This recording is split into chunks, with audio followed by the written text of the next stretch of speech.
Imagine drinking from a well where the water carries not only thirst but death. Imagine children falling sick so fast their small bodies cannot keep up. Diarrhea, relentless vomiting, a race against time for a drop of clean water. This is not a nightmare in a laboratory. This is daily life for millions in Sudan. By the time we finish this video, dozens more will have been forced to choose between walking miles for water or drinking what they can find, and paying with their health. Introduction. Why this matters. Welcome back to DepthAuthored.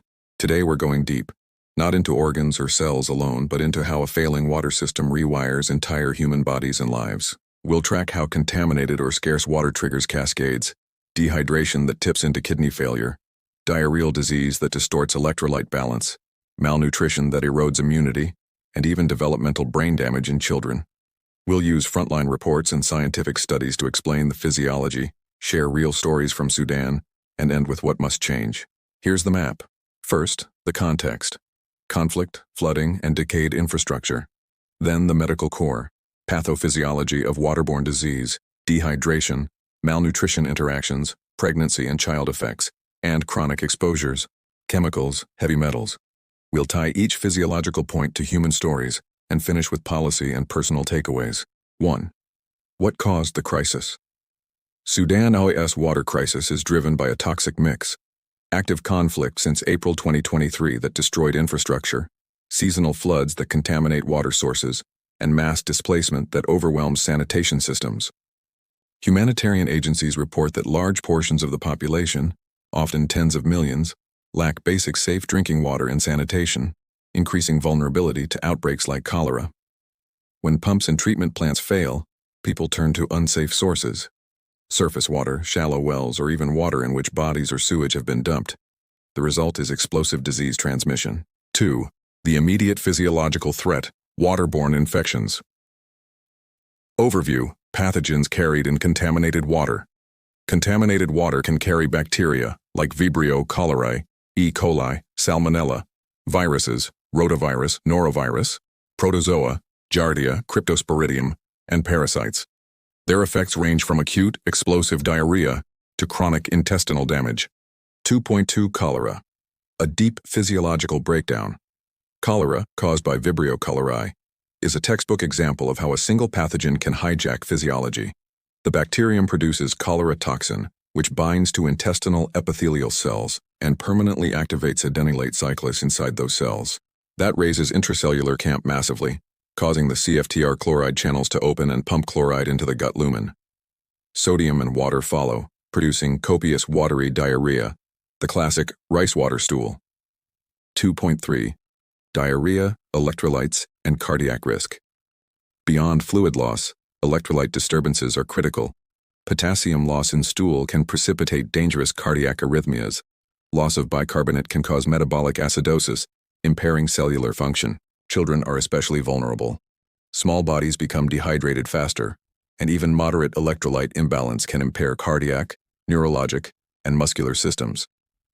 2.4 Sepsis and secondary infections. In compromised settings, intestinal barrier damage can allow bacteria or endotoxin into the bloodstream, producing sepsis, fever, hypotension, organ dysfunction. Collapse of local health systems means delayed antibiotics and poor supportive care, raising fatality rates. 2.5 Case vignette. Show anonymized real case. Child in camp with cholera, rehydration tent. A 3-year-old loses consciousness after hours of watery diarrhea. Only after community health workers arrive with ORS is the child resuscitated. But in many places, helpers come too late. 3.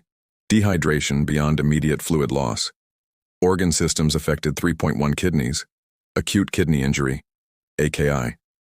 Acute hypovolemia reduces renal perfusion. The kidney responds with intense sympathetic activation and renin-angiotensin signaling to preserve central blood flow. If prolonged, ischemia injures tubular epithelial cells causing acute tubular necrosis, ATN.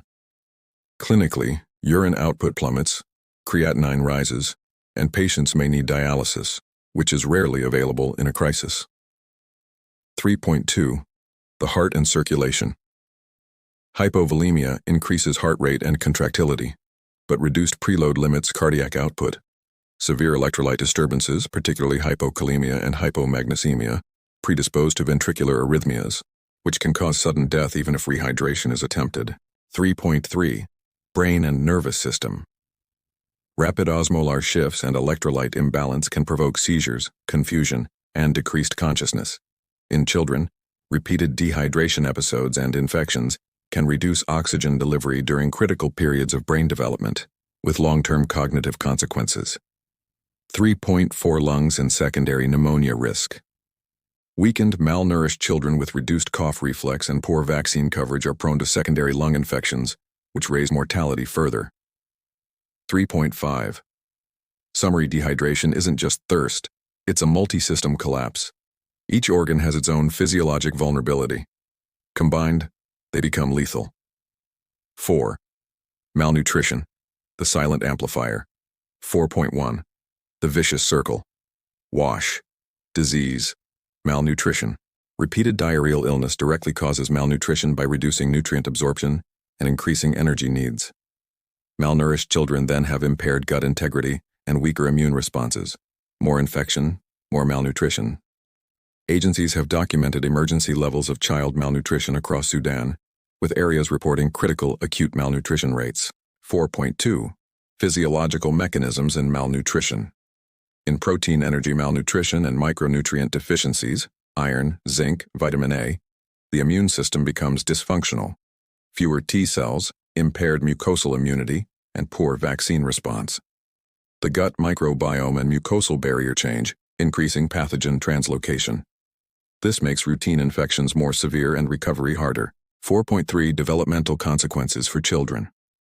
During the first 1,000 days of life, nutrient deficits and repeated infections can impair brain synaptogenesis and myelination, leading to lasting deficits in cognition, school performance, and adult earning potential. 4.4. Pregnancy and maternal health. Pregnant women with poor water and nutrition face higher risks. Maternal anemia, urinary and gastrointestinal infections, preterm labor, and low birth weight babies who enter life starting behind in immunity and growth. 5.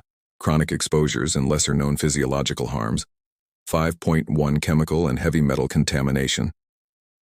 In conflict zones and poorly regulated environments, groundwater can become contaminated by industrial waste, agricultural runoff, or corrosion of infrastructure, introducing heavy metals like arsenic, lead, or organic toxins.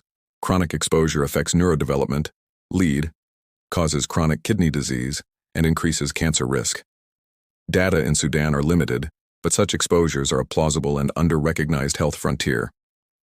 5.2. Vector-borne disease amplification. Flooding creates breeding grounds for mosquitoes, increasing malaria and dengue risk, another physiological hit to already weakened children and adults. Recurrent infections further degrade anemia and energy levels. 5.3. Mental health and physiological stress.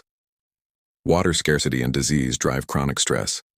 The body's cortisol and sympathetic activation remain elevated, impairing immune regulation and wound healing. For families who lose children to preventable disease, there's community trauma. Harder to measure but physiologically real. 6. Real-world frontline examples and human stories. In an IDP camp in Darfur, MSF teams reported patients sleeping on clinic floors, pumps broken, and families forced to drink from shallow wells. In one account, a mother described 3 children with watery diarrhea. 1 survived after intravenous fluids, 2 did not. Those stories are mirrored by the numbers. Tens of thousands of cholera and diarrheal cases recorded during 2024-2025, and rising malnutrition rates reported by WHO and UNICEF. 7. What's being done, and why it's still failing. Humanitarian responders provide emergency water trucking, chlorination, vaccination campaigns, oral rehydration posts, and nutrition programs. For example, cholera vaccination drives and mass water interventions have reduced cases in some urban pockets, but access is limited by active fighting, destroyed infrastructure, and funding shortfalls. When pipelines and pumps are intentionally or accidentally damaged, the whole system collapses faster than we can rebuild it. Physiology is often taught as abstract systems: kidneys, intestines, immunity.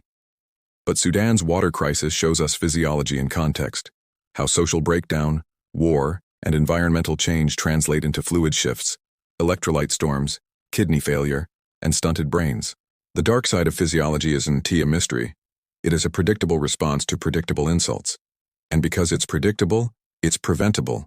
If you care, support reputable humanitarian organizations on the ground, share verified reporting, and push for diplomatic solutions that protect critical infrastructure. In the video notes, I'll list organizations and up-to-date situation reports. Thanks for watching DepthAuthored. If you found this helpful, like and subscribe for more deep dives where physiology meets the real world. Drop a comment. Which physiological mechanism surprised you most? I read everyone.